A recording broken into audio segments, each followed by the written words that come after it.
Hello, my name is Dr. Jose Luis Ruiz, and I'm the director of Los Angeles Institute of Clinical Dentistry. And today we're going to talk about a crucial procedure in dentistry in order to be able to provide our patients with supra-gingival dentistry, which is a very healthy option. This technique is called enamel preservation and reinforcement. It is very traditional in crown and bridge and dentistry and restorative dentistry to place margins subgingivally. And while it is traditional and common, it doesn't mean that it's good. It is very unhealthy for our patients. And really it's a little bit like a dirty little secret in restorative dentistry that every time we put those margins, we cause inflammation. So why would that matter? Why does it matter that we cause inflammation? Well, the literature shows, the medical and dental literature shows that inflammation is a very bad thing. Chronic inflammation is a primary cause of aging and disease. And there's a number of diseases that can be worsened or triggered by chronic inflammation in the body.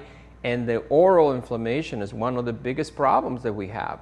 So why then would we cause inflammation? Why can we stay away from the gums? Well, here in front of your screen, you see a list of common reasons why traditional dentistry, the way it is taught in dental school, creates subgingival margins. Hiding the margins for aesthetic reasons, the way caries is removed, and of course the need for mechanical retention. All of those things tend to cause subgingival margins.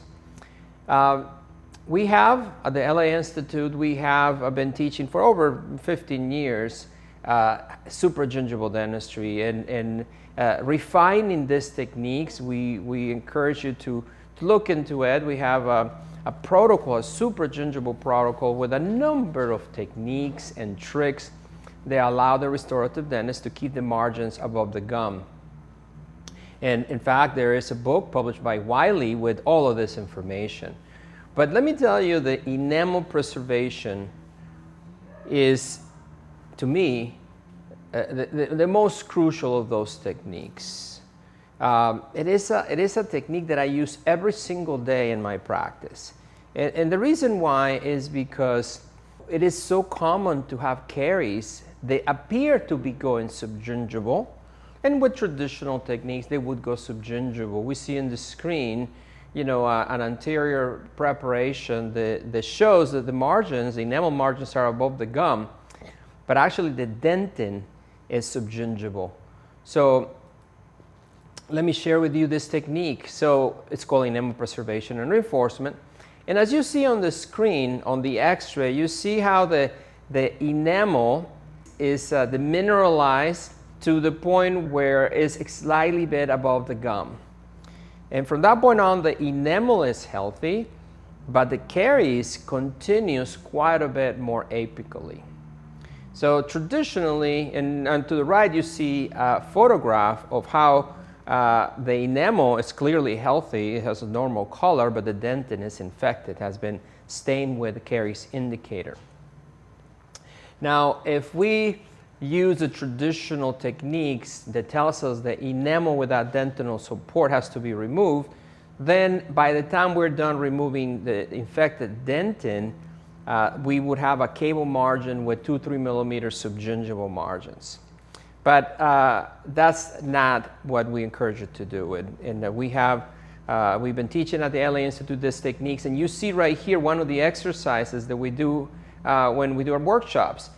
You see enamel on the left picture, enamel that is clean, but you still see a lot of caries.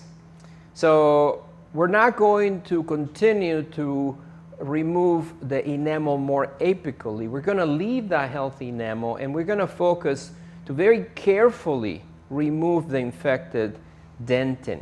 Caries indicators are phenomenal to be able to identify the infected dentin. So on this special teeth that we use for workshops, the caries looks black, so it's easy to identify.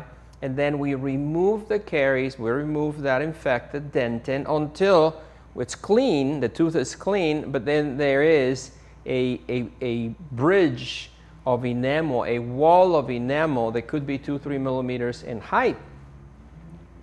The goal is to be as careful as possible during the removal of the caries and preserve that enamel very carefully. Once we have done that, then as you see on the screen on our actual patient, you see a wall of enamel and clean dentin that is 2-3 millimeters below that cable margin. At this point, it's time to repair and restore this tooth, and you see on the screen a final x-ray of the finished restoration. This is a lifesaver. First of all, it makes the restorative procedure easier, but beyond that, it allows us to keep the margins above the gum, giving our patients healthier restorations.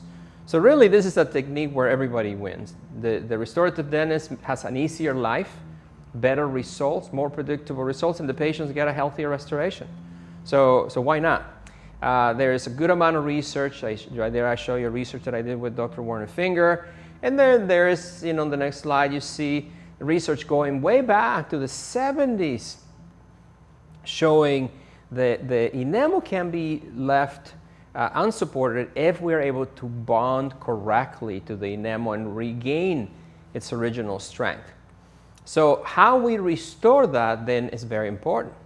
So on the screen now you see some of the steps of how to do this. First of all, we're going to remove carefully the dentin, the infected dentin. Using caries indicators is very desirable. Once we have removed all the dentin, then we will have a wall of enamel that is unsupported, that is weak, that has to be repaired. And we want to repair using the least amount of polymerization shrinkage. So how do we minimize this and how do we achieve great results? Well, first thing is after the caries removal, we will etch the enamel. And then after that, we're going to do our bonding procedure. My preference is Clearfield SC Protect from Carrara. It's an excellent bonding system and it has excellent research, but there's other bonding systems that are excellent. Once we have done our full bonding procedure, we will cure that bond. It's very important to cure the bond because it minimizes the effects of polymerization shrinkage. Then we will apply an increment of flowable that will only be in contact with dentin. Carefully apply that. Try not to involve enamel because polymerization shrinkage will pull towards enamel and then you could create a gap or you could undermine the enamel. So try to apply the flowable on the dentin only and then cure. When we cure in that way, then the flowable will stay on the dentin, will not allow to have microgaps.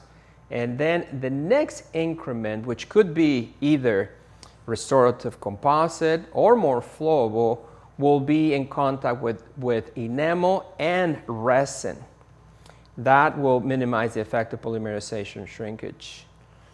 We could also consider using a material like bulk EC from Danville, which is a very well-designed flowable that is actually a bulk fill. And research shows excellent results with that material. So how we fill that area is very crucial.